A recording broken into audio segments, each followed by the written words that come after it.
Karena itulah wajar pula ketika ada orang kemudian bilang inilah kemudian yang ditanam oleh Amerika akhirnya juga dituai oleh Amerika.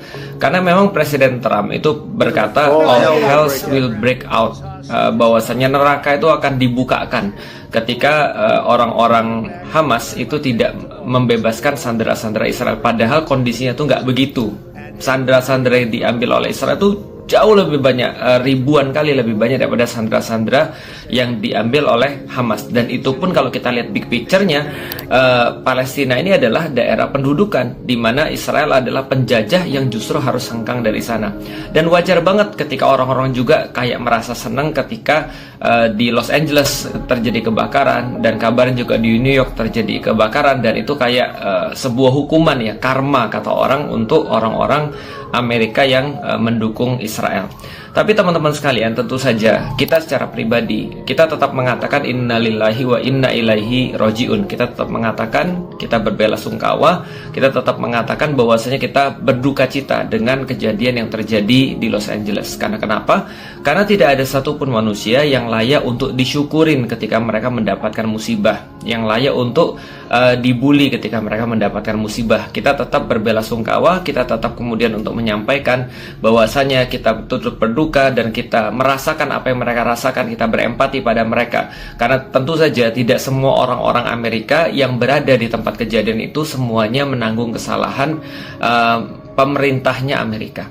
Nah, hanya saja teman-teman sekalian, ini juga sebuah hikmah mungkin bagi kita. Mungkin selama ini kita masih abai ketika terjadi pembumi hangusan di Gaza, tapi kita menjadi melek tiba-tiba ketika kita melihat satu tempat yang begitu luas kemudian hancur, berantakan hanya dalam beberapa waktu saja oleh kebakaran hutan. Nah, ini adalah sebuah waktu yang tepat bagi kita untuk mengambil hikmah. Apakah kita tetap diam ketika terjadi kerusakan yang lebih besar, terjadi kerusakan yang dibuat oleh manusia secara sengaja, genosida, sementara apa yang terjadi di Amerika itu adalah sebuah musibah yang ya tidak akan terulang mudah-mudahan dalam waktu dekat. Artinya musibahnya udah selesai, tinggal mereka recovery. Tapi tidak dengan di Gaza. Yang terjadi di Gaza adalah mereka sampai sekarang masih dibombardir, mereka sampai sekarang masih mengalami kerugian, dan mereka sampai sekarang masih menderita, dan kita nggak tahu sampai kapan. Mungkin ketika ini terjadi pada white people, pada orang-orang berkulit putih, orang baru akan lihat seperti apa sih susahnya. Maka yang coba ingin kita sampaikan adalah kita berduka pada apa yang terjadi di Los Angeles, tapi harus lebih berduka terhadap apa yang terjadi di Gaza. Karena ini bukan sebuah bencana alam, tapi ini adalah genosida yang direncanakan dan dibuat oleh manusia dan disaksikan oleh manusia. Kalau kita merasa bahwasanya apa yang terjadi di Los Angeles itu begitu apokaliptik, begitu kiamat, apalagi yang dirasakan oleh saudara-saudara di Gaza, ayo buka hati. Minimal ini bisa menjadi sebuah hikmah bagi kita, bahwasanya kita bisa lebih merasakan apa yang dirasakan oleh orang lain.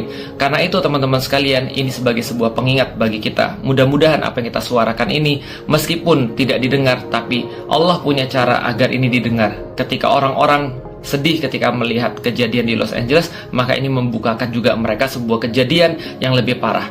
Kalau andaikan di Los Angeles itu mungkin kerugiannya begitu besar, 2.500-an triliun katanya, dan korban jiwa itu sedikitnya sampai sekarang cuma 10, tapi di Gaza berapa puluh ribu, minimal 50.000 orang-orang sudah tewas tidak bernyawa di sana, dan didominasi oleh anak-anak dan perempuan. Yuk buka mata, ambil hikmah daripada kejadian. Kita tetap berduka, kita turut kemudian bersedih, tapi kita harus tahu bahwa kita tidak boleh pilih-pilih dalam bersedih. Ada kesedihan yang lebih besar, ada bencana yang lebih besar, dan ini bukan terjadi karena alam, tapi ini terjadi karena manusia dan tangan-tangan mereka serta genosida yang terencana. Assalamualaikum warahmatullahi wabarakatuh.